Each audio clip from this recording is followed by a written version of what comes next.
Film शुरू होती है एक गांव को दिखाने से। हम एक घर में डैनी नाम की एक औरत को देखते हैं जो पूरे घर को ठीक कर रही थी। उसका हस्बैंड दिमाग का डॉक्टर है। उसके हस्बैंड का नाम टेड होता है। अब उनका ये नया घर एक ऐसी जगह पर था जहाँ नेटवर्क भी ठीक से नहीं आ रहा था। करें बात डैनी की, वो पिछले काफी दिनों से घर को ठीक करने का काम कर रही थी क्योंकि घर बहुत पुराना था। अब डैनी को घर में एक ऐसी जगह मिल जाती है जहाँ नेटवर्क आ रहा है, इसलिए वो टेड को कॉल करके उससे थोड़ी बातें कर लेती है क्योंकि उसका टाइम नहीं गुजर रहा था, वो बोर हो रही। अब किसी काम के सिलसिले में टेड को आज हॉस्पिटल ही रुकना पड़ता है, इसलिए घर में डैनी को अकेले ही रात गुजारनी पड़ी और दरवाजे के पास ही घर के अंदर वाली साइड पर टेंट लगा लेती है सोने की। रात काफी हो गई थी। कुछ देर बाद दरवाजे पर एक अनजान आदमी आया और वो दरवाजे की खिड़की से अंदर झांक रहा। वो डैनी से बात करता है। कहने लगा कि दरवाजा खोलो क्योंकि तुम्हारी जान को खतरा है, कोई तुम्हें मारना चाहता है, तुम्हारे घर में घुस आया है। अब डैनी को इस आदमी से ही डर लग रहा था, इसीलिए वो दरवाजा खोलने से मना कर देती है। जाहिर है इस तरह किसी भी अजनबी पर भरोसा करना बेवकूफी थी। ये नकली आंख वाला मरीज बड़े प्यार से डैनी से बात कर रहा था। उसका लहजा और तासुरात देखकर भी यही लग रहा था कि उसे डैनी की परवाह है और वो सच में उसकी मदद करना चाहता है। वो फिर डैनी को कहता है, ठीक है, अगर तुम्हें मुझ पर भरोसा नहीं तो कोई बात नहीं, तुम पुलिस को कॉल कर दो क्योंकि तुम्हारी जान को सच में खतरा है, मेरी बात को समझो। अब उसकी बातें सुनकर डैनी दरवाजे के पास है। उसने दरवाजा खोला या नहीं ये तो हमें दिखाया नहीं गया, मगर इसके साथ हमें दूसरा सीन दिखाया जाता है जहाँ हमने देखा कि कोई चीज बुरी तरह उस नकली आंख वाली मरीज को मार देती है। फिर पता चला कि डैनी की भी मौत हो गई, उसका भी किसी ने बेरहमी से कत्ल कर दिया है, यानी जैसा उसने कहा था वैसा ही हो गया। और अब हम कुछ महीने के बाद का टाइम देखते हैं जहाँ डैनी का हस्बैंड टेड एक दुकान पर आता है जहाँ पुरानी कीमती चीजें मिला करती थी। ये दुकान असल में डैनी की जुड़वा बहन डार्सी की थी। डार्सी बचपन से देख नहीं सकती थी, यानी कि वो अंधी थी। साथ ही उसके पास कुछ साइकिक पावर्स भी हैं, यानी दिमाग की अनोखी ताकतों की मालिक थी वो। जैसी बहुत अजीबोगरीब चीजें महसूस कर सकती थी और देख सकती थी, जिनमें भूत आत्माएं जादू टोना भी हो सकते हैं। डार्सी को अपनी बहन डैनी की मौत का बहुत दुख था। अब टेड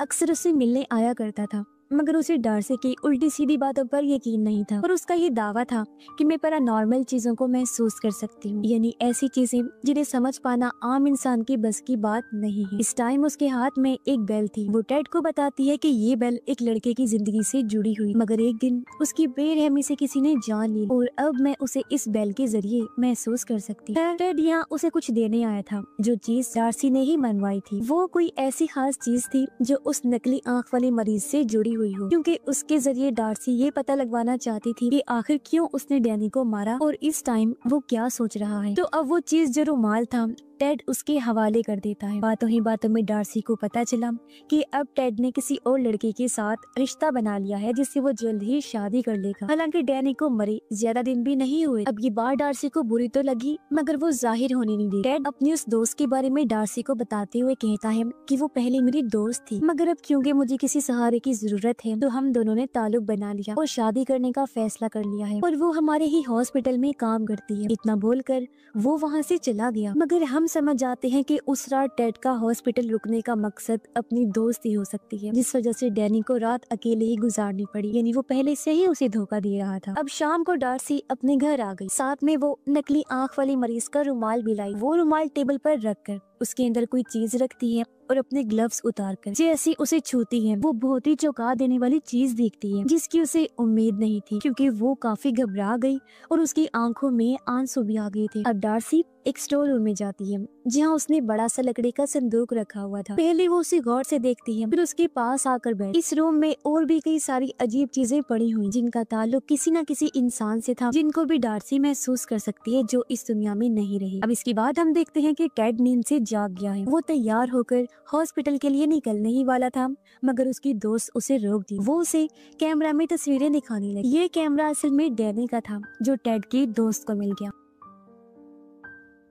अब कैमरा की सेटिंग इस तरह से की गई थी कि वो खुद ब खुद तस्वीरें बना सकता था। इसी तरह एक अचानक से खिंच गई तस्वीर वो टेड को दिखाती है जिसमें डैनी की परछाई थी। हालांकि उसे मरे हुए तो काफी दिन हो गई थी और ये बात टेड टाल देते हैं, लेकिन उसकी दोस्त को अजीब लगता है। फिर अब टेड रात को ड्यूटी करता है, यानी उसकी दोस्त को भी इस घर में अकेले ही रुकना पड़ेगा, मगर उसे डर लग रहा था क्योंकि ये वही घर था जहाँ डैनी की मौत हुई। टेड उसे कहता है बस कुछ दिन की बात है, फिर मेरी ड्यूटी का टाइम बदल जाएगा, तुम्हें तब तक मैनेज करना पड़ेगा। इस पर उसकी दोस्त कहती है कि नहीं, जब तक तुम्हारी रात की ड्यूटी है मैं अपने ही घर में रह लेती हूँ, जब तुम्हारी ड्यूटी बदल जाएगी मैं वापिस आ जाऊँ। तब टेड उसकी बात मान जाता है। उसकी दोस्त को आज ही निकलना था और इससे पहले कि टेड अपने काम पर जाता, वो बताती है कि कल रात डार्सी ने अजीब सा तोहफा भेजा है और ये वही लकड़ी का संदूक था, जिसे देखकर दोनों को ही काफी हैरत हुई। इससे भी ज्यादा हैरान वो तब रह गई जब इन्हें पता चलता है कि डार्सी बाहर ही खड़ी हुई है, इसलिए दोनों उसे घर के अंदर ले आते हैं। अब उसे किसी ने आने की दावत भी नहीं दी थी, वो खुद ही आ गई थी। वो यहाँ 2 दिन के लिए रहने आई थी और इस बात में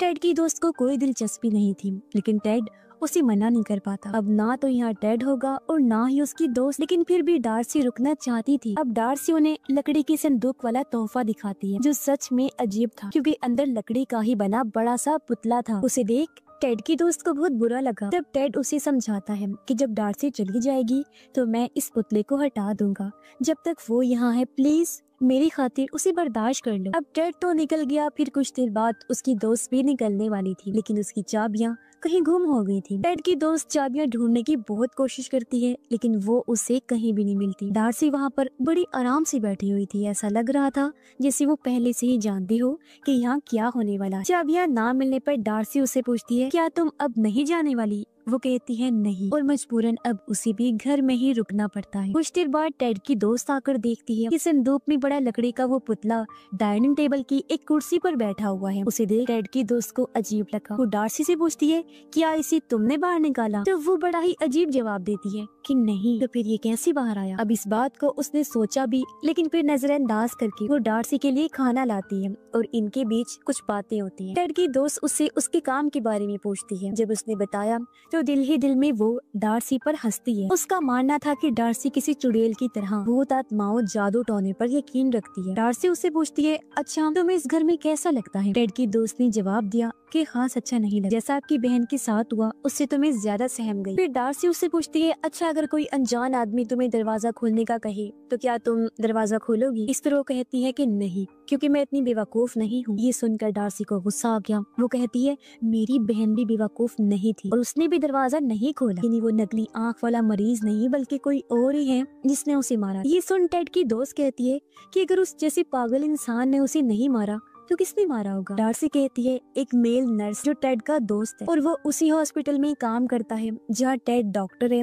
और वो नकली आंख वाला आदमी मरीज। ये सुन टेड की दोस्त को काफी अजीब लगता है। मगर अब हम उस रात का सीन देखते हैं जहाँ वो आदमी डैनी के दरवाजे पर आया था। यहाँ हमें पता चलता है कि सच में डैनी ने दरवाजा नहीं खोला था और नकली आंख वाला आदमी भी सच में उसकी मदद के लिए ही आया था, क्योंकि उस टाइम कोई घर में घुस आया था जैसा उसने कहा भी था। वो दरअसल एक मास्क पहना आदमी था जिसने डैनी को बेरहमी से मार दिया था। कुछ देर बाद टेड की दोस्त उसे कॉल करके बताती है कि ये डार्सी बहुत ही अजीब है, उल्टी सीधी बातें करती है। उसका दावा है कि डैनी को नकली आंख वाले आदमी ने नहीं बल्कि तुम्हारे हॉस्पिटल में काम कर रहे नर्स ने मारा है जो तुम्हारा साथी है, और मुझे उसके साथ बिल्कुल अच्छा महसूस नहीं हो रहा। मैं अपने घर भी नहीं जा पाई, गाड़ी की चाबियां गुम हो गई हैं और मुझे तो लगता है कि इसने ही चाबियां इधर उधर की हैं। टेड उसे शांत करता है और कहता है कि कमरे का दरवाजा बंद करके सो जा। वो अपने रूम में गई तो थी लेकिन उसे नींद नहीं आती। नीचे आकर उसने देखा कि डार्सी सोफे पर ही बैठी बैठी सो गई है और अब वो चुपके से लकड़ी की मूर्ति के पास उसे चेक करने जाती है ताकि देख सके कि आखिर इसमें क्या राज छुपा है। पुतले के सर में 5 सुराख थे। टेड की दोस्त ने जब चेक किया तो एक में से डैनी और डार्सी की तस्वीर निकली, एक में था दांत और एक में छोटी सी खून की बोतल निकलती है। पर इसी बीच डार्सी की आंख खुल गई और वो गुस्से में कहती है कि सारी चीजें वापस रख दो। टेड की दोस्त वो चीजें वापस पुतले के सर में रख देती है और उसके जाने के बाद अब डार्सी पूरी रात पुतले के सामने ही गुजारती है, लेकिन टेड की दोस्त को डर लग रहा था। अब टाइम गुजारने के लिए वो डैनी के कैमरा में उसकी रिकॉर्ड की हुई वीडियो देखने लगती है, जहाँ डैनी के पीछे उसे एक डरावना चेहरा नजर आया, जिसे देख वो इतना डर गई कि उसके हाथ से कैमरा छूटकर नीचे गिर जाता है। तभी उसने देखा कि रूम के एक कोने में डैनी का भूत है जो उसे डरा देता है। इसी बीच उसे अपनी चाबियां भी मिल जाती हैं और वो गाड़ी लेकर यहाँ से निकल गई। अब हम हॉस्पिटल का सीन देखते हैं, जहाँ सच में टेड और डैनी के कातिल यानी उस नर्स के बीच दोस्ती थी। दोनों आपस में बात कर रही हो। अब घर आने के बाद टेड देखता है कि उसकी दोस्त यहाँ पर नहीं है और टेबल पर डार्सी उदास बैठी हुई है। जब टेड ने अपनी दोस्त के बारे में पूछा तो वो जवाब देती है कि वो तो भाग गई है। मैं चाहती थी कि वो तुम्हारा असली चेहरा देखे कि तुम कितने घटिया इंसान हो, लेकिन मेरी बहन के भूत ने उसे डराया और वो चलती बनी। मैं सच जानती हूँ कि तुम ही वो इंसान हो जिसने मेरी बहन को मरवाया है, क्योंकि तुम्हें अपनी दोस्त से प्यार हो गया था। तुम तो सिर्फ मेरी बहन की दौलत हथियाना चाहते थे, जो उस बेचारी ने पहले ही तुम्हारे नाम कर दी थी। मैं तो ये समझती रही कि किसी पागल इंसान ने उसे मारा है और मैंने उस नकली आंख वाली मरीज से बदला भी ले लिया, मगर वो तो सच में मेरी बहन की मदद ही करना चाहता था और उसके असल हथियारे तो तुम हो। और हाँ, मैं जानती हूँ कि अब तुम किसी को तो यहाँ भेजोगे ताकि वो मुझे मार सके, लेकिन बेहतर ये होगा कि तुम उस कातिल को ही भेजो, यानी कि नर्स को। सारी बातें सुनकर टेड कहता है, आखिर तुम ऐसा सोच भी कैसे सकती हो और ये सारी चीजें तुम्हारे दिमाग में आई कैसे? अगर तुम्हें मुझ पर ही शक है तो चलो उस डिटेक्टिव के पास चलते हैं जो डैनी के केस पर काम कर रहा है। लेकिन डार्सी को फिर भी उस पर यकीन नहीं होता। टेड कहता है, अच्छा ठीक है, ये लो, मैं अपना फोन इधर ही रख रहा हूँ और डिटेक्टिव के पास जा रहा हूँ। मैं उसे कहूँगा कि वो तुम्हें फोन करके बता दे, जो भी कॉल आई तुम उसे उठा लेना। इतना बोलकर वो चला जाता है। और अब हम माजी का वो सीन देखते हैं जहाँ टेड अपने उसी साथी कातिल नर्स के पास बैठा था, डैनी को मारने का प्लान बना रहा था। जी हाँ, डार्सी बिल्कुल सही थी। उसे अपनी दोस्त से प्यार हो गया था और डैनी की प्रॉपर्टी वो हासिल करना चाहता था। उसे बस पैसों से मतलब था। वो डैनी से प्यार व्यार नहीं करता था और उसके कहने पर ही नर्स ने डैनी को मारा, क्योंकि असली साइको तो वो था जिसे लोगों को मारने में मजा आता था। पर सवाल ये उठता है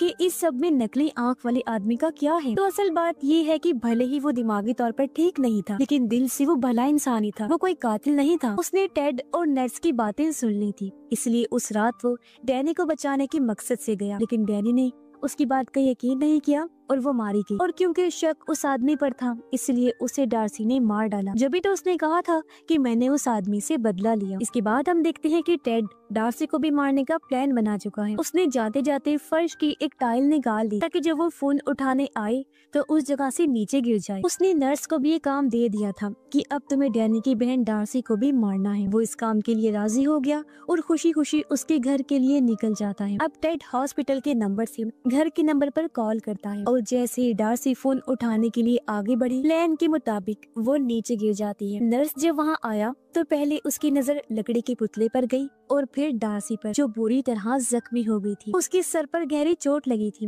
और बहुत ज्यादा खून बहने की वजह से जल्दी उसकी मौत हो जाती है। पर यहाँ एक नया ट्विस्ट आता है। अब जैसा कि हम जानते हैं कि डार्सी को रिचुअल, जादू, इस तरह की चीजों पर पूरा यकीन था, तो उसके मरने से यहाँ एक रस्म पूरी हो गई और उसे पहले से ही अपनी मौत का पता था, तो जानबूझकर उसने खुद को बचाने की कोशिश भी नहीं की। और अब उसके मरते ही लकड़ी का पुतला अचानक से जिंदा हो जाता है। वो नर्स के पीछे पड़ गया और उस पर हमला कर देता है। नर्स अपनी जान बचाकर भागा, लेकिन अचानक वो बेहोश हो गया। उसकी जब आंख खुली तो वो खुद को हॉस्पिटल की बेड पर बंधा हुआ पाता है और टेड उसके सामने खड़ा हुआ था। उसने डार्सी की मौत का इल्जाम नर्स के सर पर ही डाल दिया, जिस पर नर्स उसके सामने गिड़गिड़ाने लगता है कि मैं वादा करता हूँ किसी को कुछ भी नहीं बताऊंगा, तुम बस मुझे छोड़ दो। इस पर टेड कहता है, नहीं, मैं इतनी बड़ी बेवकूफी नहीं कर सकता, क्योंकि अगर मैंने तुम्हें छोड़ दिया तो शक मुझ पर ही आएगा कि मैं आखिर तुम जैसे पागल साइको इंसान को क्यों नहीं पहचान सका। लेकिन अगर मैं तुम्हें ना छोड़ूं तो ऐसे तो मैं बच जाऊंगा, क्योंकि भला कौन ही तुम्हारी बात का यकीन करेगा कि एक लकड़ी की पुतले में जान आ गई और उसने तुम पर हमला किया। तो इससे हमें पता चला कि टेड एक बहुत ही मतलबी और धोखेबाज इंसान है, जो बहुत ही चालाकी से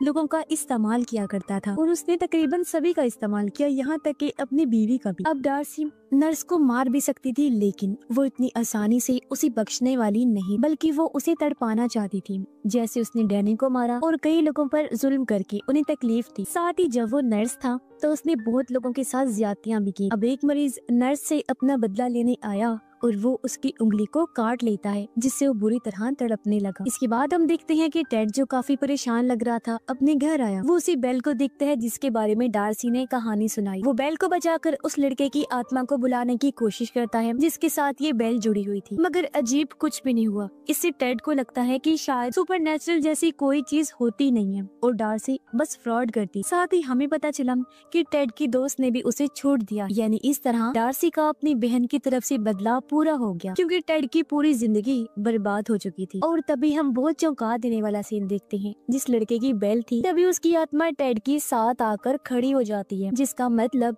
कि अब टेड भी बचने वाला नहीं है। और इसी के साथ इस फिल्म की कहानी भी यहीं पर खत्म हो जाती है।